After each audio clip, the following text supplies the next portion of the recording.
Welcome back to the Sports Beat KC podcast. This is Jesse Newell, KU beat writer for the Kansas City Star, and I'm joined by a special guest today to talk KU basketball recruiting, Shay Wildeboor of Rivals.com and Jayhawks Slant. Shay, how you doing?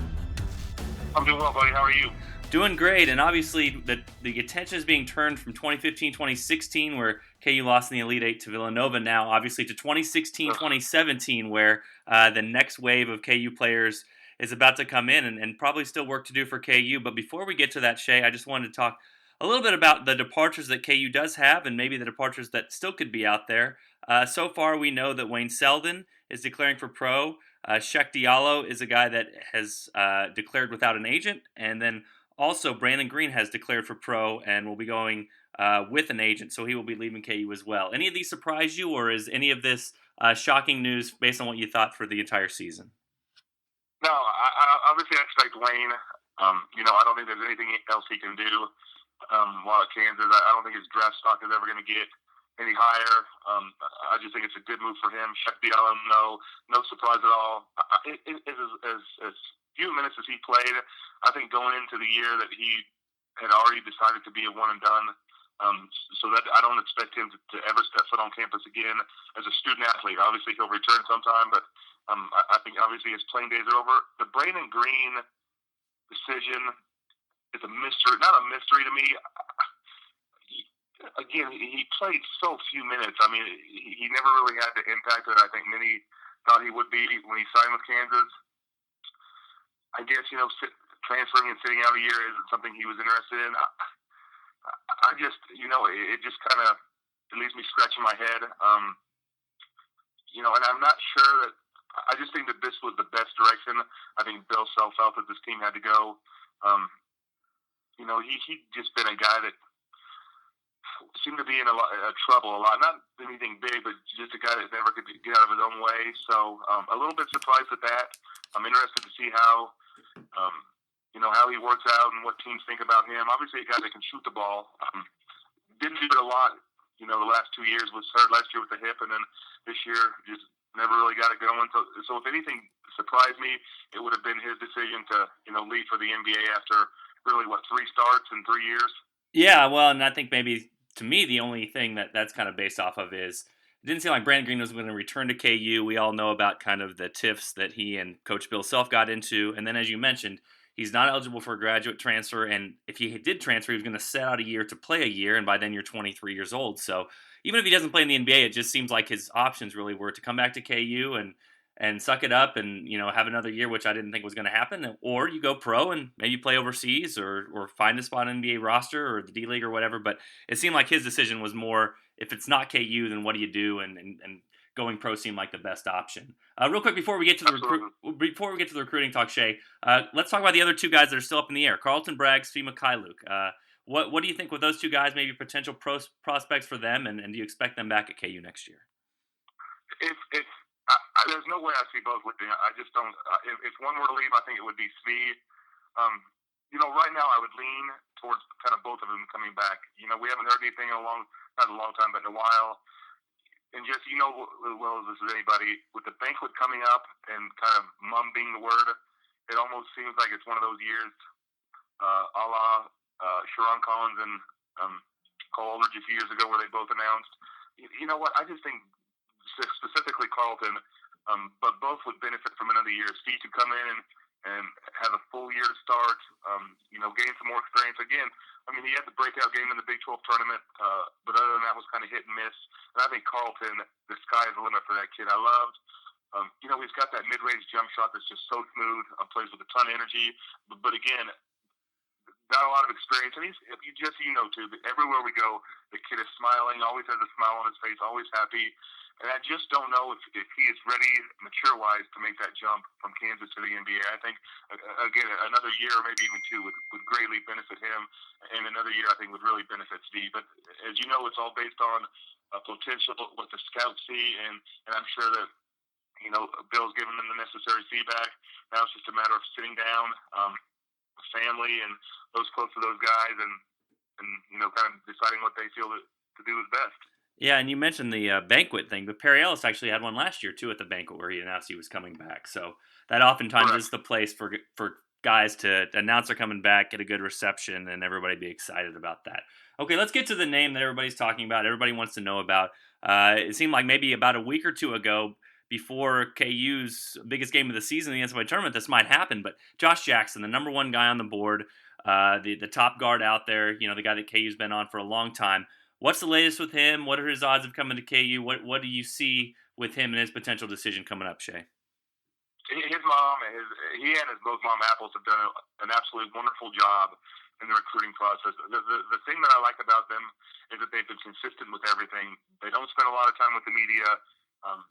In a lot of cases, a media member will get involved early on with the family and kind of build relationships. With Josh and his mother, they have handled everything perfectly. They release stuff when they want to. From everything that I gathered, Jesse, his mother, and him both, but I think his mother long ago was sold on Kansas. Get away from Detroit. If he plays close to home, and I don't know how I'm going to say this without coming across negatively, but there's a lot of people in his area who want to get their hands on him. I mean, they see this guy as a ticket out, and playing in his home state. There's just going to be a lot of outside influences that maybe not everybody can control. You come to Kansas, you don't have those people around. You don't have those outside influences, and I just think the opportunity to come in, play a role similar to Andrew Wiggins, and that's what they're selling him on. I mean, Rookie of the Year, huge deal with Adidas. There's just so much opportunity for him to kind of follow in those footsteps, play a year with a program that's established, with guys that are coming back, and at the end of the day, I'm not going to be shocked or surprised if it's not Kansas, but just everything that I've heard, when Selden declared Brandon Green, I mean, obviously there's tons of room there for him to come in right away and really just kind of take over where those guys left off. So Michigan State, obviously close to home, Hall of Fame coach, guys that make a run every year.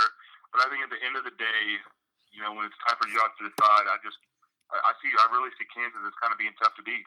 Is Arizona still in the picture too? I think it's right now. It's just Kansas and Michigan State. I guess they can sneak in there, but they've got a plethora of wing guys coming back. Alonzo Trias coming back. You got Raleigh Alkins going in there.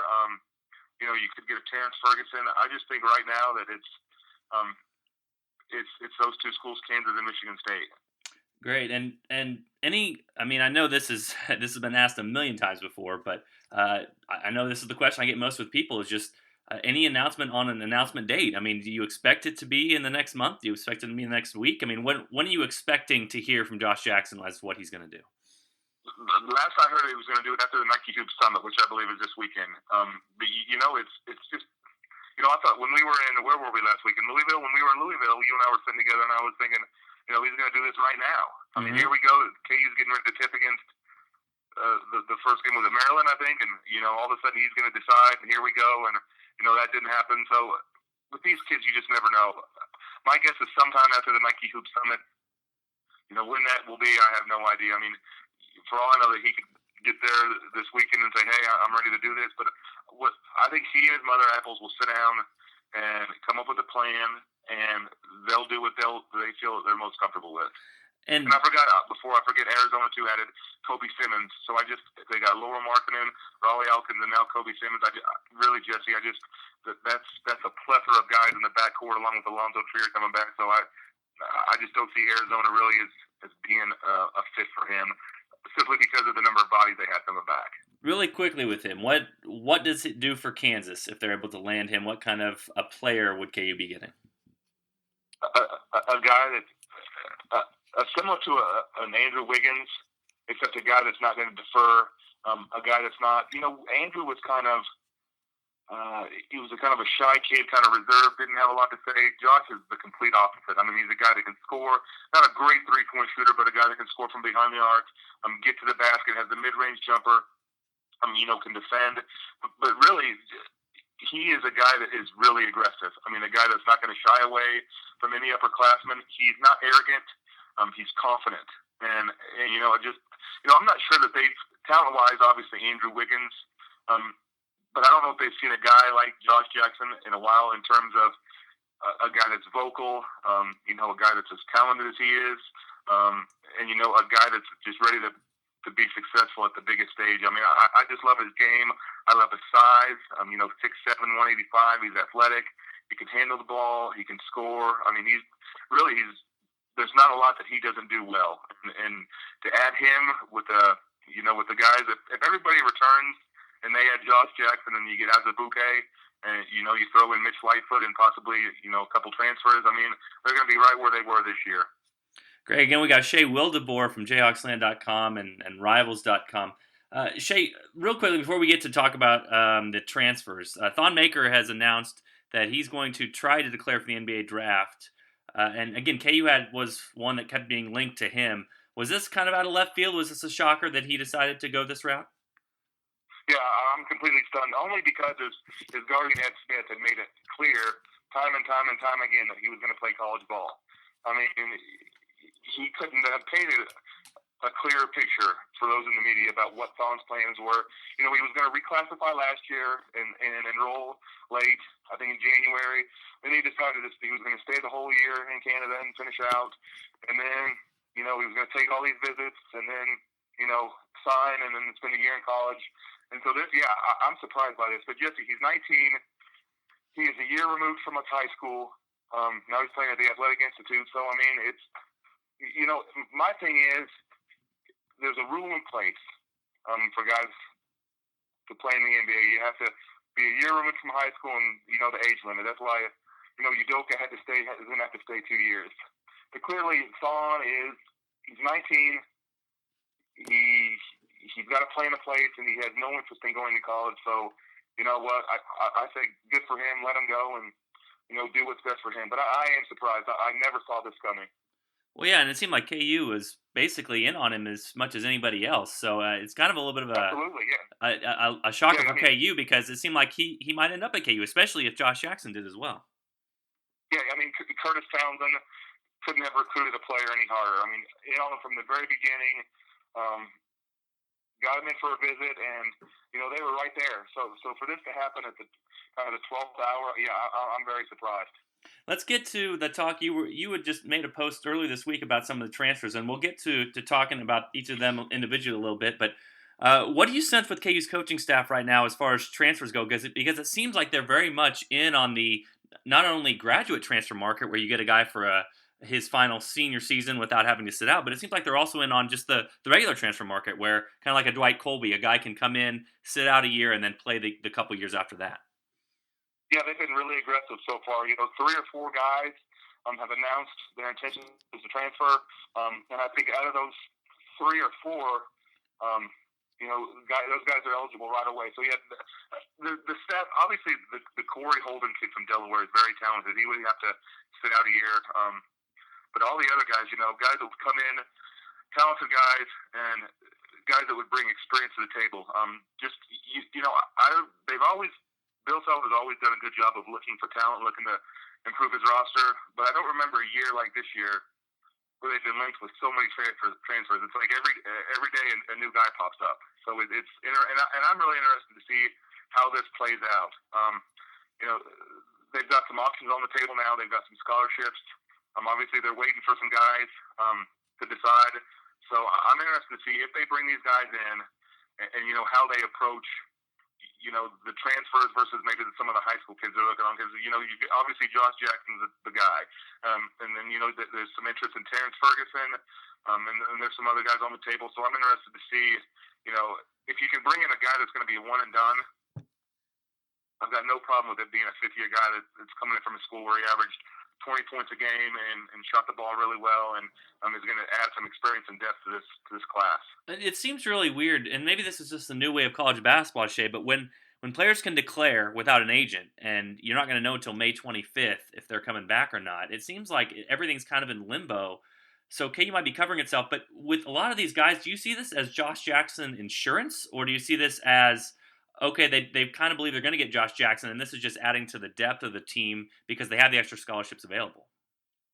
I think Jesse, at this point, I think they have a pretty good idea of where Josh Jackson's going. Now, I don't know that for sure, but after everything they've been through, and with the fact that they lose a Brandon Green, that they lose a Wayne Selden, the fact that Josh Jackson will just be a freshman. I think if they can add a guy on the perimeter that's talented and got some experience, I think it's just a bonus for this team.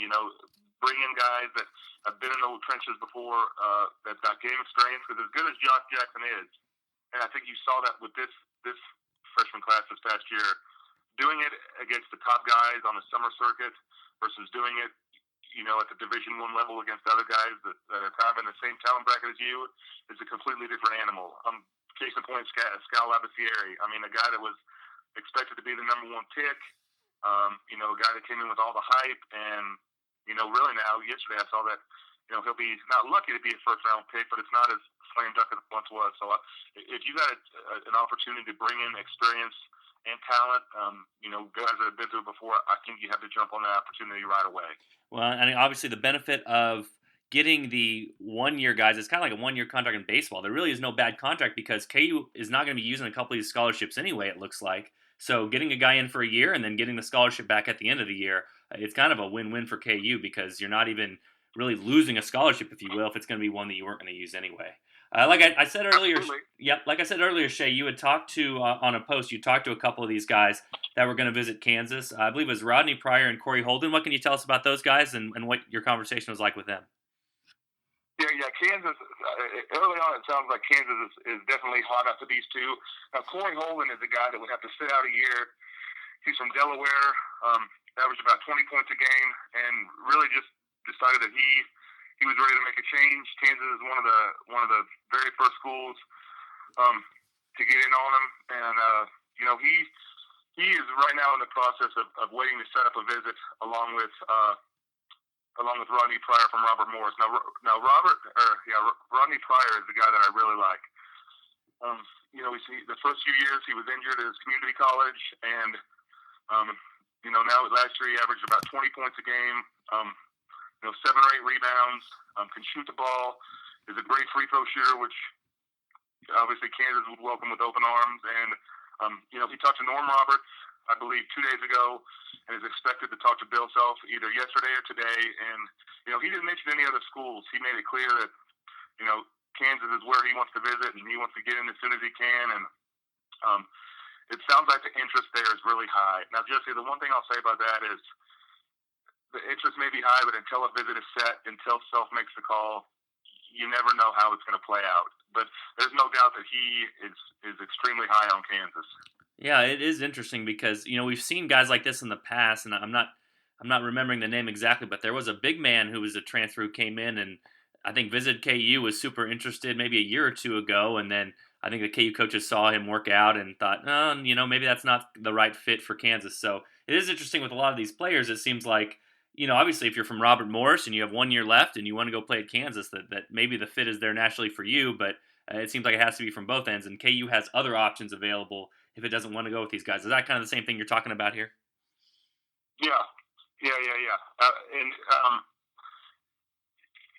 It's going to be interesting to see what direction they head. I mean, because obviously he's got a ton of talent. Like I mentioned, average 18 points, 8 rebounds.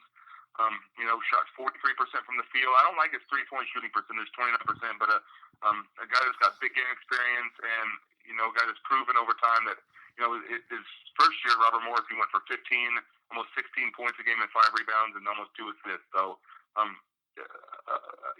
just a proven guy that's got experience and is talented. Yeah, a couple other names that I've seen mentioned out there. Canyon Barry, I guess, of the Barry family fame, if you will, and then Christian Kessie. I mean, can you tell me anything about either one of those guys? And same sort of thing, transfers that might be looking at KU. Yeah, both guys would be available to play right away. I know that Kansas has reached out to both Canyon Barry and Christian. Right now, no visits have been set up at this time. The thing it's interesting about Canyon that he comes from a family that his brother Scooter played at Kansas, and the one thing that I've noticed about all these guys is you got 6'7", 6'6", 6'8". I mean, some tall guys out on the perimeter. Again, Canyon averaged I think about 19.7 points a game, 3.4 rebounds, and again another guy that can really stretch on the defense with his shot. So I mean, he's a quiet kid, doesn't have a lot to say, isn't doing a lot of interviews. But in our conversations, which have been brief, he made it clear that Kansas is one of the schools that he wants to visit, along with Christian. So the staff, they've got. I'm interested to see how you've got some scholarships to play with. You've got some money you can bring in. The question is what direction do you want to go? Again with Christian from Coppin State, 14.6 points per game, 2.5 rebounds, 1.9 assists. Again, good shooting percentage, almost 40% from behind the arc. Could come in, play right away. No, I'm sorry, Christian would have to sit out too, I believe. No, yeah, he's a senior. I'm sorry. So yeah, guys that could come in and play right away. You've got guys that can, would have to sit. So there's a mix of talent everywhere, and it's just a matter of what direction they want to head. Yeah, and real quickly, let's get a couple more in with you. Again, we're with Shay Wildeboor of Jayhawksland.com and Rivals.com. Let's circle back really quickly before we kind of wrap this whole thing up. We mentioned Josh Jackson. We mentioned Thonmaker. Some of the top players in the class that KU was in on. But let's circle back to the other guys that are still on your guys' hot board. But it seems like maybe Kansas is probably long shots for, just because I know fans will want to talk about them as well. One of them's Terrence Ferguson, and another one's Jarrett Allen. What can you tell us about those two guys, and maybe the likelihood they choose KU? Again, Terrence Ferguson, KU was very much in on him early before he committed, I believe it was to Alabama very early, and then he decommitted from there. What can you tell us about those two guys and maybe the shot that KU has with them? Yeah, he said it was a coin flip. I don't know if I'm gonna decide my future on the coin flip, to be real honest with you. But yeah, Arizona's in the mix, Kansas is in the mix, Baylor's in the mix.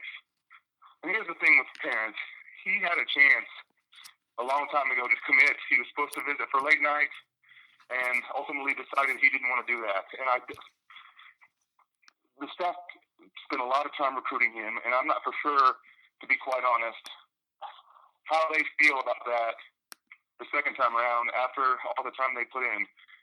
If he visits, I would say that the staff is serious. But right now, no visit has been scheduled yet. To me, it's looking like Baylor is the clear front runner. He's talented. He's long, athletic. I don't know if anybody has seen any of his YouTube videos. If not, I would recommend just giving him a look, because he's sick athletic. He's got a ton of athletic ability. He can shoot the ball.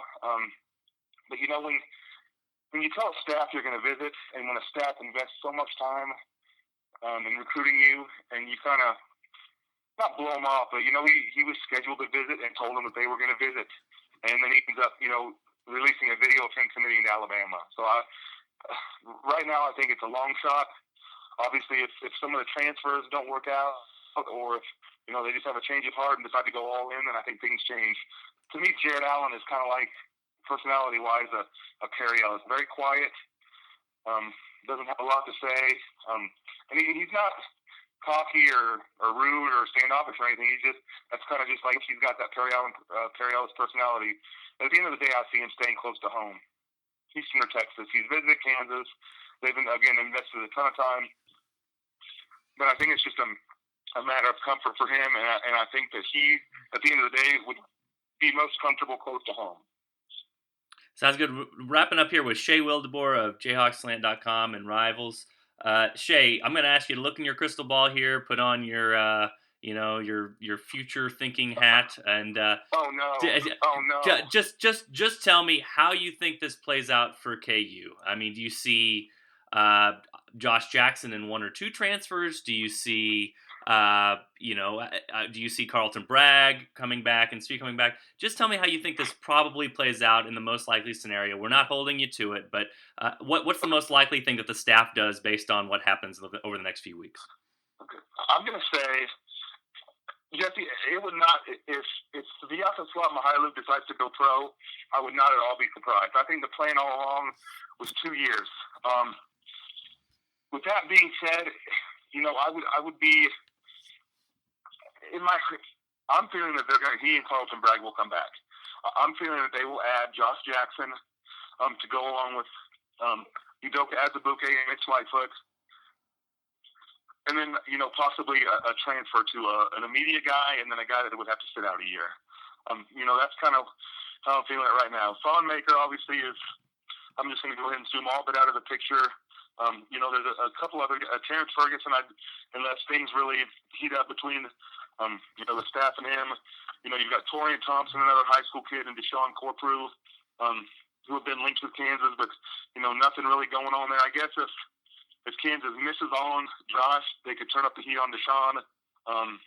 But just kind of looking over the entire landscape, I see one more high school kid, which would be 3, and then possibly a couple transfers, unless somebody emerges late from the high school ranks, or unless Jared Allen just decides he wants to get out of Texas but remain relatively close to home. That's kind of the way I'm feeling right now. Sounds good, and that should fill them up on scholarships, or at least come closer than what they were if they were able to land a Josh Jackson and then get a graduate transfer and another transfer, at least get them closer to that top scholarship number that they'd be looking at. Well, Shay, tell us how we can get to your stuff, and where can they find you online, on Twitter, and at Jayhawks Slant? You can find us on Twitter at jayhawksland.com. You just go to jayhawksland.com, type it in your address bar, 60-day free trial. And for anybody listening to this, iPod for Jesse, I'll make it 90 free days. You can email me at shay@rivals.us.com for all the information, and we'll take care of the boys in blue. Sounds good, Shay. Hey, well, thanks for taking the time to talk to us, Shay, and everyone out there, thanks for checking out the Sports Beat KC podcast. To check out our KU coverage, go to kansascity.com or download the Kansas City Star app on your phone.